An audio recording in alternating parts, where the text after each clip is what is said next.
Well, I have like a Bluetooth thing, and it's on the hot shoe, and I didn't turn on the receiver, so. Hey guys, what's going on? Alan here. I'm actually re-recording a video because now I have my Bluetooth receiver on, so I want to talk to you guys today about an awesome marketing strategy that I just saw, Tindrum. So here in Atlantic Station, there's a Tindrum, and my girlfriend just picked up what I had for dinner yesterday was Tindrum because one of her friends sent her this ad. So there's a lot of glare from my lights coming out, but if you could read this, free entree for Michelle. Basically, it says, bring a valid ID. If your name's Michelle, you get a free entree. And they ran this for 2 days. So let's talk about that, right? Because for those of you who are new to marketing, you may not have, this sounds like a wild idea, like what a waste of money, right? Or I've pitched to restaurants before and they're like, I'll talk about what most restaurants think. If they'll think, wow, there's a lot of Michelles, and if I give a free entree out, I'm about to spend a lot of money, right? So I did some preliminary research before making this video for you guys, but there's about 300 million people in the U.S. And from a trend study I read, it said that last year, about 0.081 people, probably based on census data, are called Michelle, right? So let's calculate this, right? Face ID. If you guys don't have the iPhone X, probably not worth it, but it's fun, right? So 24.3.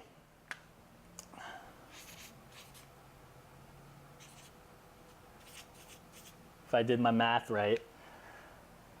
So now most people who run a business, they'll compare the potential people that would go to no, I totally did this math wrong. 300 million times 0.081. I'm off by way too much. Let's put that there, that goes there, ignore that. Here's what it is. 24,300,000, right? That's a lot of Michelles out there. And if you run it against what your current marketing strategy is and you get good click-through rates, that could be a lot of money that, they may be going down the drain. But what you have to be able to deliver if you're running your own agency or growing your own agency, wondering why you can't get conversions, it's because you gotta be able to explain on the micro level. So break it down to the individual. So I'm just gonna write this out exactly as it happened, right? My girlfriend came in, her friend Jenny told her about it, and then she came into the actual brick and mortar store here. She got her free entree, so now they've lost $10, but she picked up food for her boyfriend, which is me. So now they've actually gotten someone to come in. I want to get the screen recorded. Let me change the screen. They got someone in, but they want to do something more. If you're a good company, if you're running your business, you want to get an exchange, right? What is this exchange? This black box, what is this? Before, 5 years ago, when I was at Georgia Tech, I was seeing a lot of, when I went to Moe's, it was, give us your phone number, sign up for a rewards program, if any of this sounds familiar to you guys.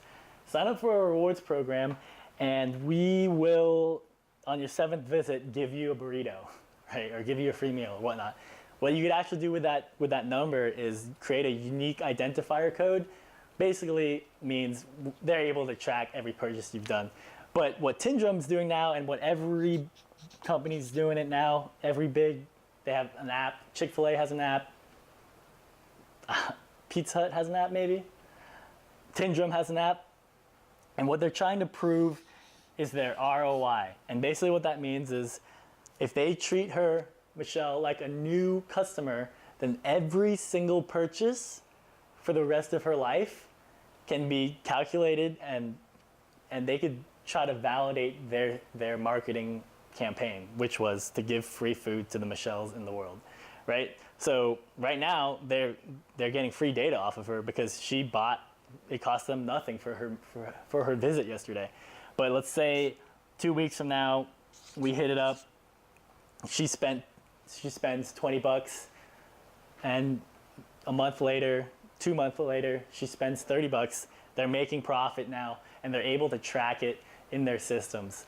And not only that, what you want to also consider in just analyzing this marketing campaign that Tinjum's running, it's actually kind of brilliant, is that everyone knows who their friends are. So Jenny sent the actual image to Michelle, which got her to go.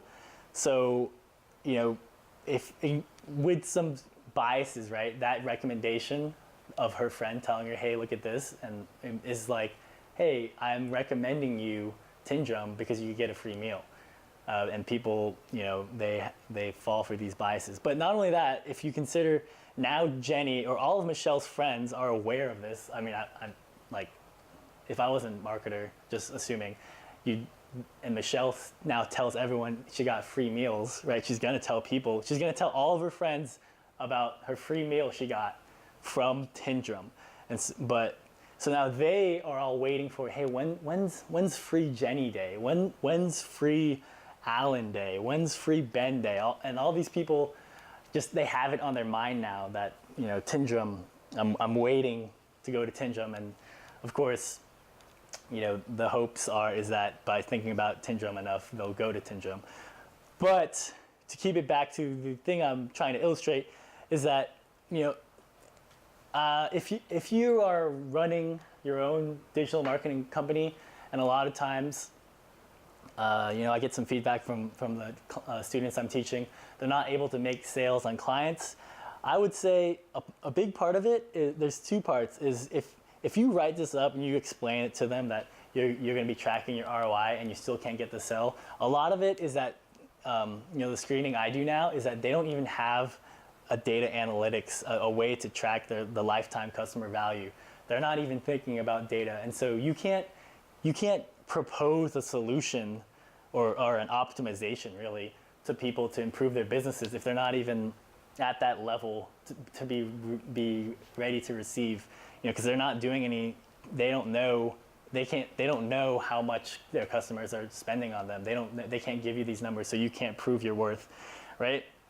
And then another thing is really being able to get over the fears of the people in charge, right? Because when you talk to people in charge, they're going to think from a huge macro level, and they're going to be like, wow, I'm about to spend a lot of money. But if you could communicate effectively and say, no, let's take a look at what probably could happen, and if you could draw a story like this and explain to the people who are in charge making decisions that are going to hire you to be like their social media manager or their digital consultant, you want to be able to communicate this, that, hey, look, they'll probably buy it for a friend, or, this just happens to be one case scenario, right? But let's say, just 10 Michelles went.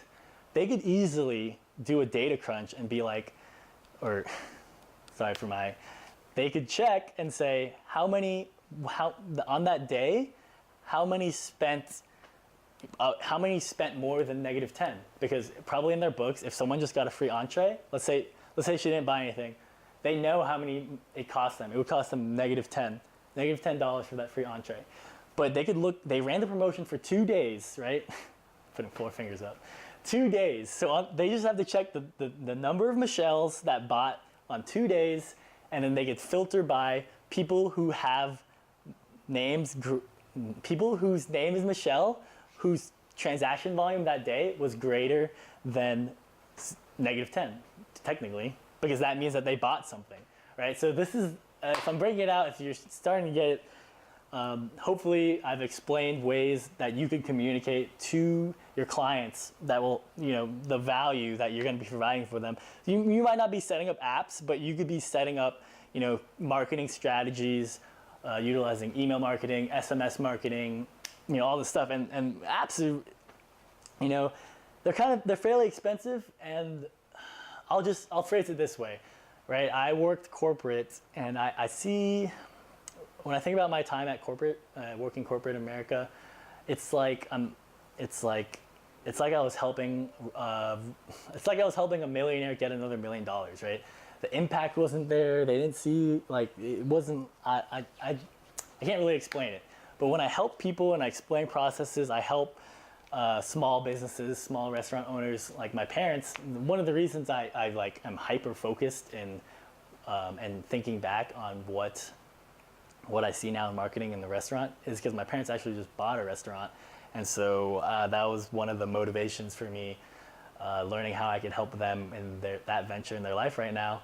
And it happened to align with what I had interests in digital marketing and all the stuff that I was doing.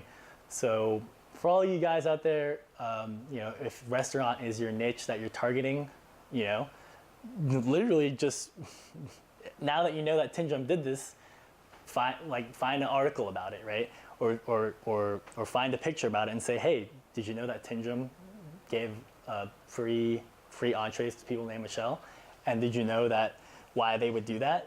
Because they would make, just explain what I just did, and that could help you get clients. So I hope you guys enjoyed this video. I'm about to be actually flying out soon. I'm going to Denver, but I'm gonna try and answer everyone's calls. I know I haven't. I know you guys have been keeping me busy. I've been running free consultations. I'm actually getting rid of that. That was kind of an experiment, a test I was doing, because I've had paid consultations and free consultations. So, really, I've found so far, I'm crunching the numbers. I'm finding that when people are paying some kind of monetary exchange for something, they put value in it. And then I've followed up with people doing free consultations, and I've followed up with people doing paid I don't want this to sound salesy. But yeah, it could be a coincidence. I'm still running the test, but most times when people put value in something, they try harder and they get better results. I really, it's just trying harder. If you could find value off a free thing like this video and it's motivating you, then by all means, that's how I'll make impact. That I'll post these videos. But this has the scalability factor. I'm not spending one-on-one time with you guys, understanding your pain points. Because I've taken consultations from restaurants, taken consultations from, basketball trainers. I'm taking consultations, from people trying to start a digital marketing agency, quote unquote competitors. I don't see it that way. Everything I could learn from and help teach. And anyways, I'm only doing that for a short amount of time. I mostly started testing it with one of my clients, Jordan Lawley. And so, I've gotten good feedback, good growth from there. But then, I'm going back to my charged model on consultations. So if you guys watch this, you want to hit me up, just sign up. Or those who already know me, just hit me a text. And guys, till the next one, take care.